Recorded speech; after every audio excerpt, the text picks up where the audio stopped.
Here we go. Beat the odds gambling. We got a week 8 recap. Tough week for Beau and I.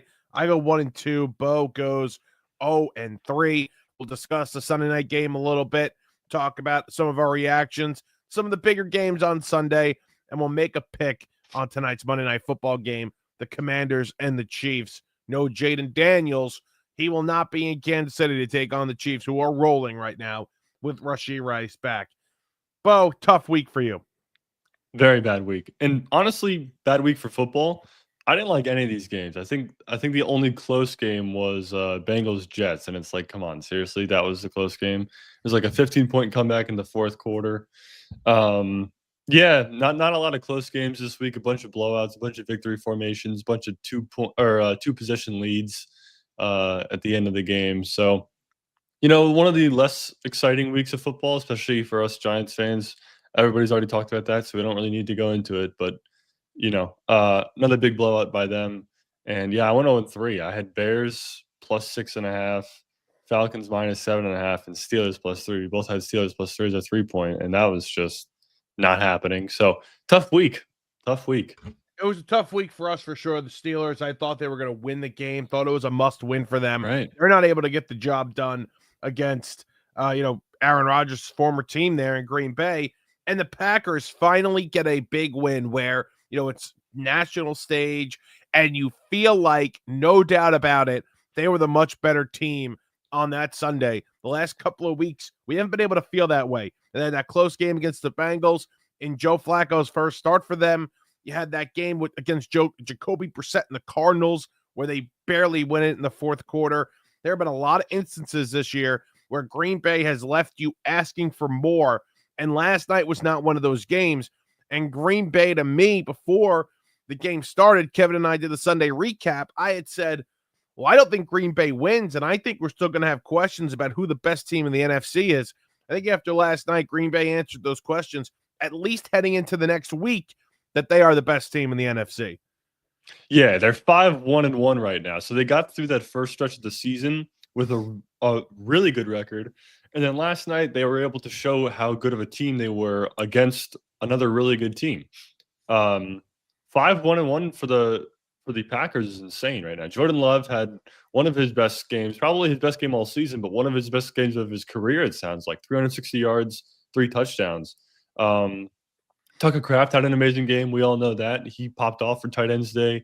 He was the yak god, yards after catch last night, man. I mean, he led all receivers in receiving yards yesterday too. So 20 straight completions from Love. Just an insane dominance from the Packers. Their defense too. Their defense has areas of they can improve on for sure. But I mean, this Steelers team has fallen off the last couple games now. We've every time we've been like, okay, yeah, Steelers are a really good team. Passing is really good. Pass game is really good. Running backs are back to getting healthy. Whatever. The defense is coming along. Not last night. No, Parsons was great last night. There were a couple of instances where he was getting like double team, triple team. He's still able to make a play against Aaron Rodgers. And like you mentioned, Tucker Kraft, unbelievable last night. Did we hit our parlay? Freiermuth didn't score, right? No, he didn't. And also, Jaylen Warren didn't get 25 receiving yards. He got 11, I think. Tough. Yeah, I know. It was a close one. Dude, no tight end scored for the Steelers last night. And that was like, I was thinking the entire week, because Packers aren't good against tight ends. They aren't good. I think they're fourth worst team against tight ends. Yeah. It was a weird week for tight ends week too, because like a couple big ones scored, obviously Tucker Kraft, George Kittle. And then like the most random names ever scored. Tonga scored. There were a couple of Tonga scored. What was really the other guy? Kohler scored. Kohler scored. 1,500. Yeah, there were a lot of weird scores. Yeah, no Ferguson, no Theo Johnson, no Kincaid or Knox, no Tyler Warren. That's a crazy one. Yeah, just a weird week for tight end week. Weird week. And obviously none of those tight ends on Pittsburgh really did anything last night. DK had a decent night, but I think Freiermuth got hurt, actually. He came out of the game, I think. Did he? Yeah, because I saw him go down. I don't know if he returned, but they still have 3 other tight ends that are productive. So yeah. What did you think of that? Did you watch at all that Falcon game? I did. It was terrible. I did. Yeah. I have red zone, so I was, You you know, had the I'm saying you had the Falcons though. oh, I did. I had them minus 7.5. And see, that's the thing. We do these picks on Thursdays. Of Michael course. Penix was declared out. But still, I still thought, Kirk O'Chains could bring it back I against mean, this terrible Miami you defense. would think the backup quarterback making $25 million a year, more than that, Yeah. could do the job. No, no. No, and I think Bijan got like 25 yards. Yeah, 9 carries, 25 yards. Bijan was Seriously, dude? terrible yesterday. 23 receiving yards as well. I needed a Kyle Pitts touchdown. That was one of the only things I needed for a parlay. Didn't happen. Got 9 receptions, almost 60 yards, but didn't happen. Actually, Yeah, and I don't know. Tua looked incredible. Everybody's making the joke. Tua with pink eye is the best Tua Tua with we've ever pink eye. seen.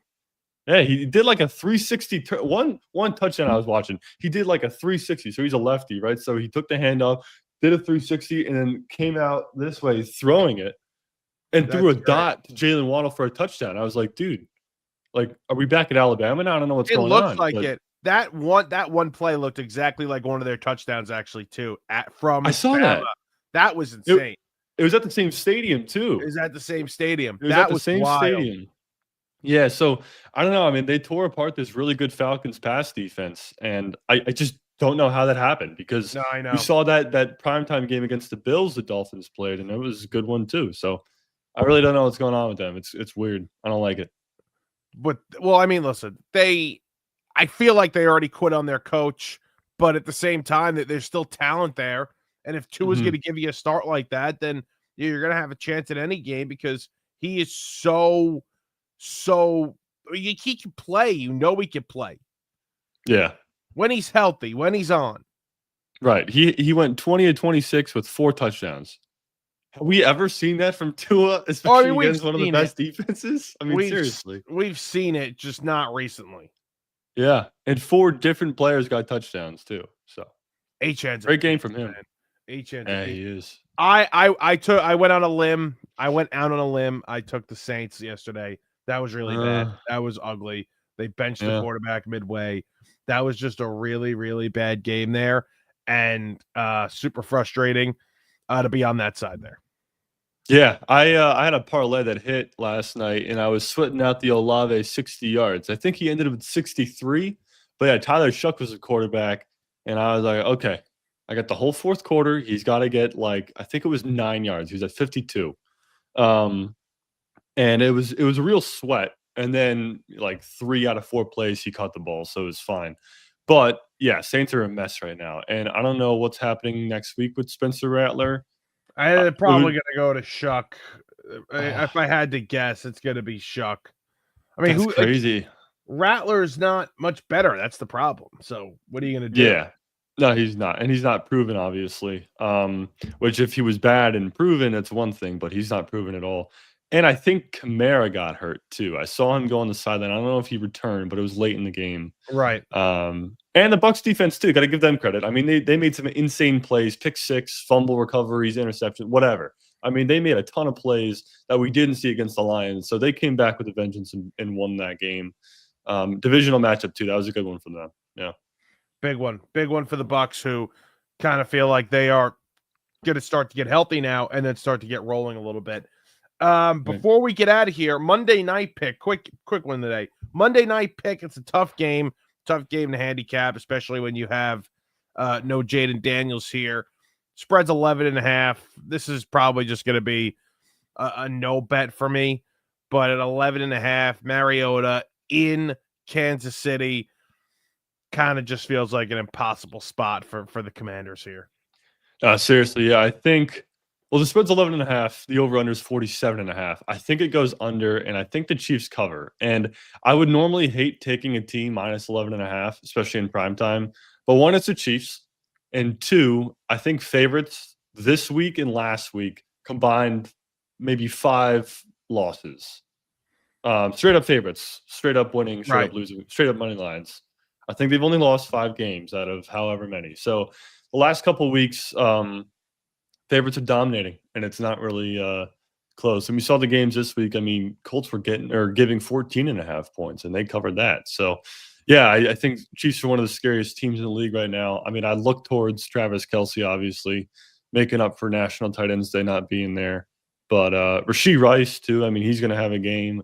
This is like, I He's gonna hope be it's great. good to watch. But yeah, I mean, I don't think it's going to be a good game. This Chiefs team, their defense is back to what it was last year, and their offense is one of the best we've seen it ever, even with Tyreek Hill. So it's scary. It's They're very, starting to really get rolling scary. again. They're starting to really get Yeah. rolling again, which is, I guess, it's fun to see. But either way, I will take the Chiefs as well, minus the 11.5. But Yeah, it's ugly. And scary. I'm not going to bet it, and I'm not going to tell anybody to bet it. But I just like how could you not? How are you going to be on the Commanders here? How are you going to do that? Yeah. Well, that's the thing is that Debo's back and Terry McLaurin are back, so you have something to root for. But And it's you like, have well, Mariota's Bill. playing, so what'd you say? Bill. Oh yeah, Bill has been good. Bill has been really good. Are you a Bill fan? I am. I drafted him probably 7th or 8th round in fantasy. I got him Okay. pretty early. And then you sat there for the first few weeks and were like, "Oh, what am I doing?" Yeah, what the hell? But now, they traded Brian Robinson. That looks better for me. And now he's being pretty good. So, yeah, he's going to keep that up. I think, that's the thing, though, is like one of the Commanders going to run the ball tonight. Maybe the first quarter, and that's it, Right. if at all. So Yeah. they'll probably have to come out passing. But I see a couple picks from Mariota. I see maybe a fumble from Debo. I don't see a good game for the Commanders. Yep, going to be a tough one for the commies to be in. That'll do it for us. Quick episode here. We'll be back Thursday with our full picks, full slate. Hopefully, it's a better Sunday. This Sunday sucked big time. So hopefully, we get a better Sunday next week. We're going to have Bills and Chiefs. I'd make a pick on that right now. I'd take the Chiefs. Let's see if the line flipped. If the line flipped in that game already, I would take the Chiefs because they came into the week minus 1.5. It's in Buffalo. I think with Buffalo putting a beat down on the Panthers, I think now you're going to have the Bills as favorites. Really? Yeah. Is that Sunday night or is that a 4:00 game? That's going to be the 425. Okay, that's a good one. That's a good one. Hopefully next week is a lot better than this week. This week really did suck. Last week wasn't great either, but this week really sucked. This week was football. boring as all hell. Yeah. That 4:00 window was awful. You had 3 blowouts. Terrible. And you were hoping that Dallas game was going to come through, and it doesn't. No, yeah. Everybody, I think the majority of people had either Dallas money line or the spread, thinking they could tear apart that defense like the Giants kind of did the week before, and then just make one or two plays to shut down the Broncos offense. And the entire game, Bo Nix was just on another one. He is looking really, really good. And your division pick is looking great right now. I gotta say, your Broncos division pick looks great right now. If it weren't for the Chiefs, I'd agree with you. But they're still ahead the Broncos, so it does look good. But who knows what's going to happen? It's week 8. But yeah, I'm just scared of the Chiefs. I think the Chiefs don't lose another game. Yeah, it's going to be tough. It's going to be tough. Yeah, it's scary. Yeah. All right, guys, let's get out of here. We'll talk to you guys later in the week when we make our full picks for the week. We'll talk to you guys then.